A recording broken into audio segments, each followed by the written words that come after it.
أعوذ بالله من الشيطان الرجيم. بسم الله الرحمن الرحيم.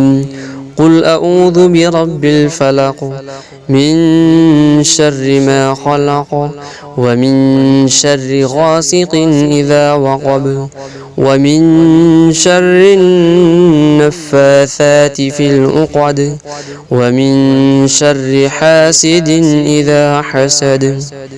ترجمہ: اللہ رب العزت نے نبی صلی اللہ علیہ وسلم سے فرمایا، اے نبی جی، آپ کہہ دیجئے کہ میں صبح کے رب کی پناہ مانگتا ہوں تمام مخلوقات کے شر سے اور اندھیری رات کے شر سے جب اس کا اندھیرا پھیل جائے، اور گروہوں میں پھونک مارنے والی عورتوں کے شر سے، اور حسد کرنے والوں کے شر سے جب وہ حسد کرنے لگے۔ یہ سورہ نبی صلی اللہ علیہ وسلم پر اس وقت نازل ہوا جب یہودیوں نے آپ صلی اللہ علیہ وسلم پر جادو کر دیا تھا۔ پورا تفصیلی واقعہ اس طرح ہے۔ رسول اللہ صلی اللہ علیہ وسلم کے مدینہ تشریف لانے سے پہلے مدینہ کی سیاست اور معیشت دونوں پر یہودیوں کا غلبہ تھا۔ سیاست پر اس لیے کہ مدینہ کے دونوں قبائل اوس اور خزرج کو وہ ہمیشہ آپس میں لڑاتے رہتے تھے، اور اکثر ان کے فیصلے یہودیوں کے پاس جاتے تھے۔ معیشت پر انہیں یہ غلبہ حاصل تھا کہ پوری تجارت یہودیوں کے ہاتھ میں تھی۔ مدینے کے لوگ بھی اپنا مال انہی کے مارکیٹ میں بیچتے تھے۔ مدینے کے اصل باشندے زراعت پیشہ تھے، اس لیے انہیں قرض کی ضرورت پڑتی تھی۔ یہودی ان کو سود پر قرض دیتے تھے، اور سیرت کی روایت سے معلوم ہوتا ہے کہ بعض اوقات وہ رہن کے طور پر مقروض یعنی جس کو قرضہ دیا گیا ہے اس کی عورت تک کا مطالبہ کرتے تھے۔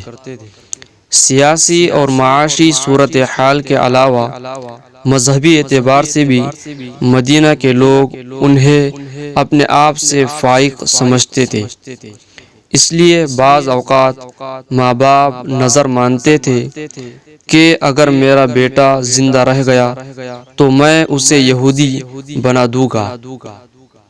جب رسول اللہ صلی اللہ علیہ وسلم ہجرت کر کے مدینہ تشریف لائے تو ان کی یہ سرداری ختم ہو گئی، اس لیے انہوں نے مسلمانوں کو نقصان پہنچانے کی ہر ممکن کوشش کی، لیکن ان کی یہ کوشش رائے گاہ ہی ہوتی گئی۔ یہودیوں میں شروع سے جادو ٹونے کا رواج رہا ہے، بائبل میں بھی اس کا ذکر آیا ہے۔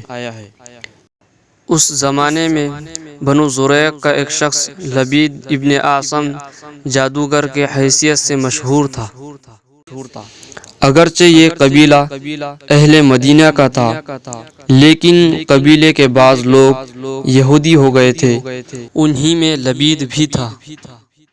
چنانچہ خیبر کے ایک وفد نے لبید سے ملاقات کی اور اس سے خواہش کی کہ وہ رسول اللہ صلی اللہ علیہ وسلم پر جادو کر دے۔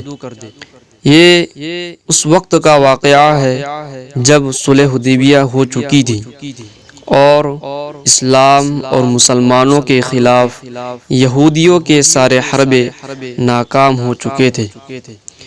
ایک یہودی لڑکا حضور صلی اللہ علیہ وسلم کی خدمت میں آتا رہتا تھا۔ کسی طرح اس کے ذریعے آپ صلی اللہ علیہ وسلم کے کنگھی کا ایک ٹکڑا اور چند مبارک بال حاصل کر لیے گئے۔ لبید اور اس کی بیٹیوں نے، جو خود بھی اس فن میں ماہر تھی یعنی جادوگر کے فن میں، ان بالوں کے ذریعے آپ صلی اللہ علیہ وسلم پر جادو کیا اور ان چیزوں کو نر کھجور کے خوشے میں رکھ کر بنو زریق کے ایک کنویں میں پتھر سے دبا کر رکھ دیا۔ رسول اللہ صلی اللہ علیہ وسلم پر اس کا اثر پڑنا شروع ہوا اور یہ اثر بنیادی طور پر دو شکل میں سامنے آیا۔ ایک یہ کہ آپ صلی اللہ علیہ وسلم کو بہت ضعف یعنی کمزوری ہونے لگا، دوسرا کسی قدر بھول کہ آپ صلی اللہ علیہ وسلم کسی کام کو کرتے اور بھول جاتے کہ آپ صلی اللہ علیہ وسلم نے اس کام کو کیا ہے، لیکن آپ صلی اللہ علیہ وسلم کے پیغمبرانہ فرائض پر اس کا کوئی اثر نہیں پڑا۔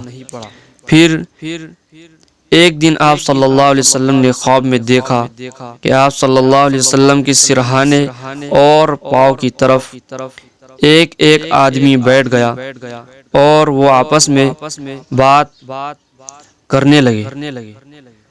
ایک نے پوچھا ان کو کیا تکلیف ہے، یعنی آپ صلی اللہ علیہ وسلم کو کیا تکلیف ہے؟ دوسرے آدمی نے جواب دیا ان پر جادو کر دیا گیا ہے۔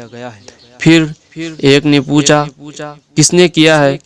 دوسرے نے کہا لبید ابن عاصم نے۔ پھر ایک طرف سے سوال ہوا کس چیز میں؟ دوسرے نے بتایا کنگھی کے ٹکڑے اور چند بالوں پر کھجور کے خوشے میں رکھ کر۔ پھر ایک نے پوچھا اسے کہاں رکھا گیا ہے؟ دوسرے نے کہا ذی اوران نامی کنویں کے تہہ میں پتھر کے نیچے۔ پھر ایک نے دریافت کیا اب اس کا کیا علاج ہے؟ دوسرے نے بتایا کنویں کا پانی خالی کر دیا جائے اور پتھر کے نیچے دبی ہوئی چیزوں کو نکال لیا جائے۔ رسول اللہ صلی اللہ علیہ وسلم نے نیند سے بیدار ہونے کے بعد حضرت علی، حضرت عمار اور حضرت زبیر رضی اللہ عنہم کو وہاں بھیجا اور آپ خود بھی تشریف لے گئے۔ پہلے کنویں کا پانی صاف کر دیا گیا، پھر وہ پتھر ملا اسے اٹھایا گیا تو نیچے سے وہ غلاف ملا، غلاف کھولا گیا تو اس میں کنگھی کا ایک ٹکڑا اور تانت میں یعنی دندانے میں بنے ہوئے چند بال تھے اور اس تانت میں 11 گرہیں لگی ہوئی تھی۔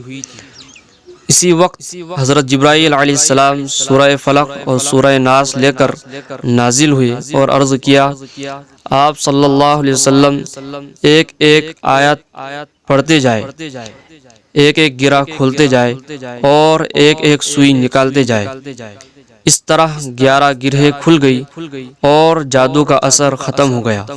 صحابہ چاہتے تھے کہ لبید کا سر قلم کر دیا جائے، لیکن آپ صلی اللہ علیہ وسلم نے منع کر دیا اور فرمایا کہ اللہ تعالیٰ نے مجھے شفا عطا فرما دی، یہ کافی ہے، میں نہیں چاہتا کہ فتنے کی کوئی آگ بھڑکے۔ اس واقعے کے پس منظر میں چند باتیں پیش نظر رکھنی چاہیے۔ اول، اس سے ثابت ہوا کہ جادو کا بھی اثر ہوتا ہے۔ نمبر 2، جادو کا اثر پیغمبر پر بھی ہو سکتا ہے، البتہ پیغمبر چونکہ انسانیت کے لیے نمونہ ہوتا ہے اس لیے اس پر ایسا اثر نہیں ہو سکتا کہ وہ کار پیغمبری کو متاثر کر دے۔ نمبر 3، جھاڑ پھونک جائز ہے اگر اس میں اسلامی عقیدے کے خلاف کوئی چیز نہ ہو، چنانچہ خود رسول اللہ صلی اللہ علیہ وسلم حضرت حسن اور حضرت حسین رضی اللہ تعالی عنہما پر اعوذ بکلمات اللہ التامات من کل شیطان وہامہ ومن کل عین لامہ پڑھ کر دم کیا کرتے تھے۔ نمبر 4، کہ سورہ فلق اور سورہ ناس صرف تعوذ کی دعائیں نہیں ہے بلکہ یہ قرآن مجید کی 2 صورتیں ہیں۔ چنانچہ خود حضرت عبداللہ ابن مسعود رضی اللہ عنہ سے روایت ہے کہ رسول اللہ صلی اللہ علیہ وسلم نے ارشاد فرمایا کہ مجھ پر چند ایسی آیتیں نازل ہوئی جن کے مثل مجھ پر نازل نہیں ہوئی، اور وہ معوذتین ہے یعنی سورہ فلق اور سورہ ناس۔ ان میں سے پہلی سورہ فلق میں 4 چیزوں سے اللہ تعالیٰ کی پناہ چاہی گئی ہے۔ نمبر 1، تمام مخلوقات کے شر سے، اس میں انسان، جنات، ضرر رسا جانور، نقصان پہنچانے والے پودے، بیماری پیدا کرنے والی غذائیں سب شامل ہیں۔ نمبر 2، اندھیری رات کے شر سے پناہ چاہی گئی ہے، کیونکہ دنیا میں شر اور نقصان کی بہت سی صورتیں رات کی تاریکی ہی میں نقصان پہنچاتی ہے۔ چور، ڈاکے ڈالنے والے، قاتل، درندے جانور، سانپ، بچھو وغیرہ رات ہی میں سرگرم عمل ہوتے ہیں۔ زیادہ تر رات ہی کے وقت شباب و شراب کی محفلیں جمتی ہے اور پاک دامن عورتوں کی عصمت و آبرو نیلام کی جاتی ہے۔ نمبر 3، گروہوں میں پھونک مارنے والیوں سے پناہ چاہی گئی ہے، یعنی جادوگرنیوں سے، چونکہ زیادہ تر جادو کا عمل عورتوں کے ذریعے ہوتا ہے، اس لیے خاص طور پر ان کا ذکر کیا گیا۔ نمبر 4، حسد کرنے والوں کے شر سے۔ حسد سے مراد یہ ہے کہ انسان کسی کی نعمت کو دیکھ کر جلے اور تمنا کرے کہ اس کی یہ نعمت ختم ہو جائے۔ صرف اس تمنا سے تو انسان کو نقصان نہیں پہنچتا، لیکن کبھی کبھی یہ حاسدانہ جذبہ اتنا بڑھ جاتا ہے کہ حاسد عملی اقدام اٹھا بیٹھتا ہے، اس لیے اس سے پناہ چاہی گئی ہے۔ وما علینا الا البلاغ۔